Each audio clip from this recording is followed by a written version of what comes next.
En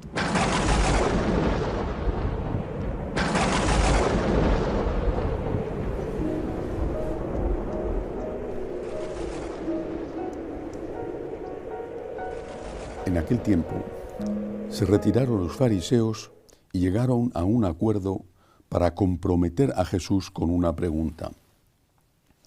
Le enviaron algunos discípulos suyos con unos herodianos y le dijeron: Maestro, sabemos que eres sincero y que enseñas el camino de Dios conforme a la verdad sin que te importe nadie, porque no te fijas en apariencias.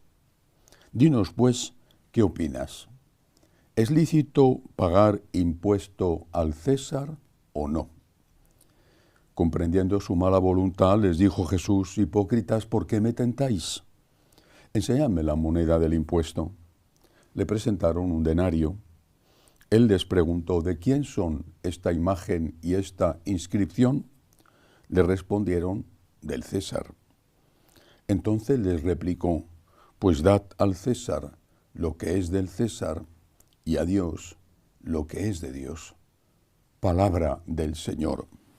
Gloria a ti, Señor Jesús. Nuestro Jesús, nuestro Dios, salió airoso de esta trampa y contestó con una frase que se ha hecho célebre y que se aplica además para muchas otras cosas. Dad a Dios lo que es de Dios y al César lo que es del César. Pero esta respuesta suscita inevitablemente una pregunta: ¿y qué es de Dios y qué es del César? Los judíos lo sabían muy bien y nosotros deberíamos saberlo también. Y la respuesta es simple: ¿qué es de Dios? Todo. Todo. Y entonces, ¿qué es del César? Lo que no es de Dios. Bueno, pero si de Dios es todo, ¿del César qué es? Nada. No, de Dios es todo y del César es aquello que no choca con lo que es de Dios. En este caso, el impuesto. Pero cuando Jesús contesta esto, hay una larga tradición antes. Una larga tradición en este mismo sentido. Quiero fijarme hoy, por algo es una homilía de domingo, puede ser un poquito más larga. Quiero fijarme hoy en 4 hitos en esta larga historia. Primero, mucho antes del nacimiento de Cristo, el escritor de tragedias Sófocles en Grecia, más de 400 años antes del nacimiento de nuestro Señor, escribe Antígona, entre otras tragedias que escribe Antígona. Es la historia de una mujer que se enfrenta al rey, a su hermanastro Creonte, y se enfrenta a él porque ha prohibido que entierren a su hermano. Hay una orden real: no puedes enterrar a tu hermano porque tu hermano está acusado de ser un traidor. Según la religión griega, al menos en ese momento, el que moría sin ser enterrado no podía entrar en el Hades, no podía entrar en lo que ellos consideraban la vida eterna y tenía que vagar eternamente por la tierra como un fantasma. Antígona desafía a su hermano, termina, es una tragedia griega, termina suicidándose después de la condena que su hermanastro, el rey, le hace a ella. Desafía a su hermanastro para enterrar a su hermano. ¿Por qué? Porque primero hay una ley moral, en aquel caso una ley religiosa moral, enterrar a un hermano muerto, que está por encima de una orden del rey, de una ley que procede de la autoridad. Si tuviéramos que traducirlo, diríamos primero la conciencia o primero Dios. Cuando nuestro Señor emite esta sentencia: dad a Dios lo que es de Dios y al César lo que es del César, los judíos lo entendían perfectamente, pero lo entendieron perfectamente los cristianos. San Pablo es clarísimo sobre este tema. San Pedro también. San Pablo deja muy claro que tenemos que ser buenos ciudadanos y que tenemos que respetar a las autoridades, pero en todo aquello que no vaya en contra de nuestra conciencia. Y por eso murieron los mártires.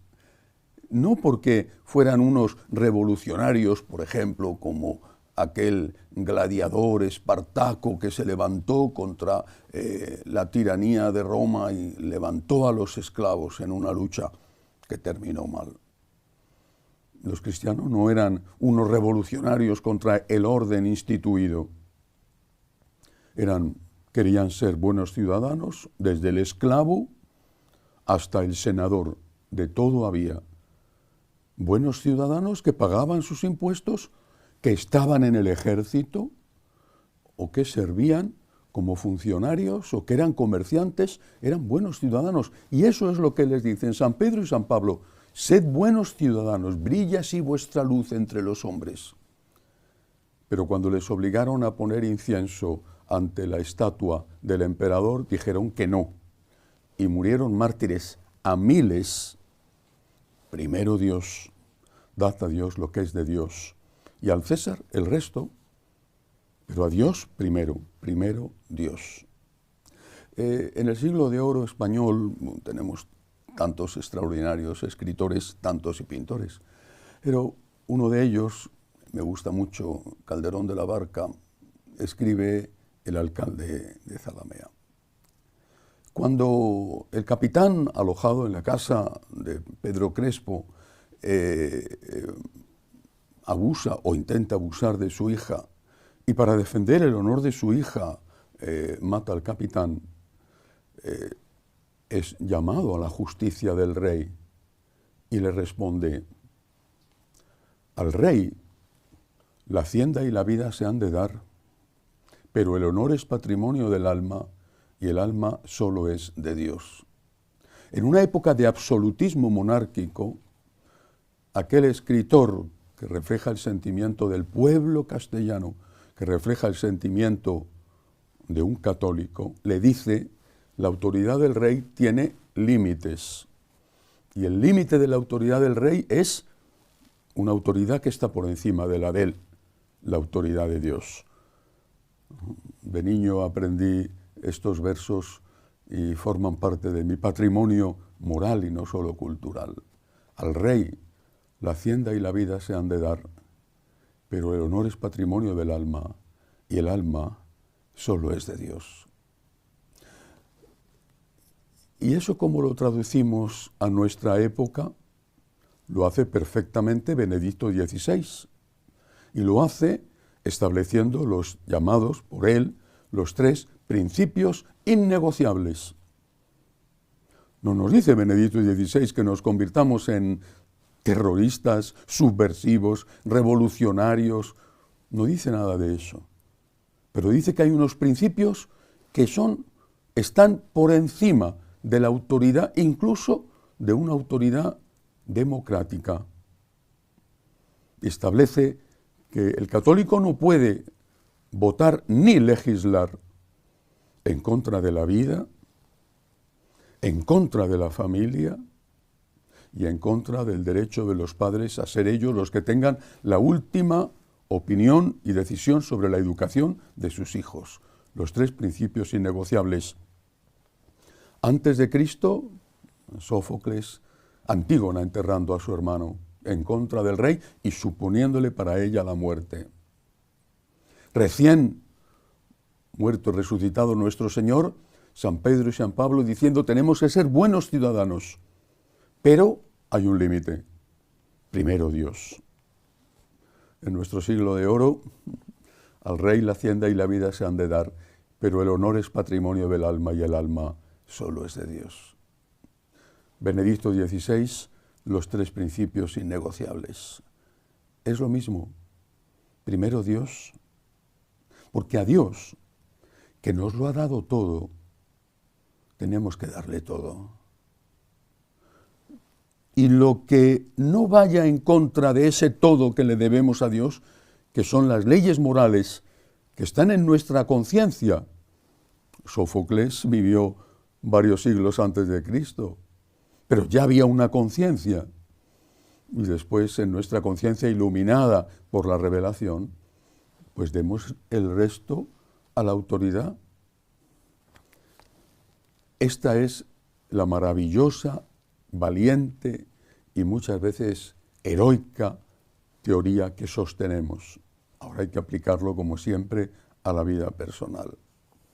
Le damos a Dios todo. Le damos a Dios el tiempo que Él tiene derecho a recibir de nosotros en nuestra oración. 24 horas al día. Le damos a Dios el tiempo, porque eso es lo primero que debemos pensar. Dios tiene derecho sobre mí porque me lo ha dado todo. Y yo tengo el deber del agradecimiento y ese tiene que manifestarse con obras. Le doy a Dios todo.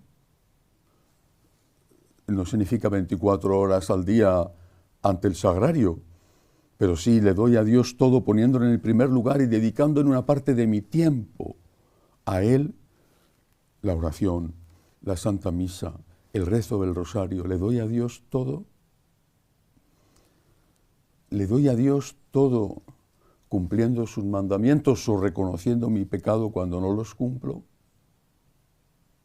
en lugar de estar justificándome o negando que lo que es pecado ya no es pecado. Le doy a Dios todo también con mi dinero. ¿Por qué antes nuestros mayores pagaban el diezmo y nosotros no somos capaces de dar ni siquiera una limosna mínimamente generosa?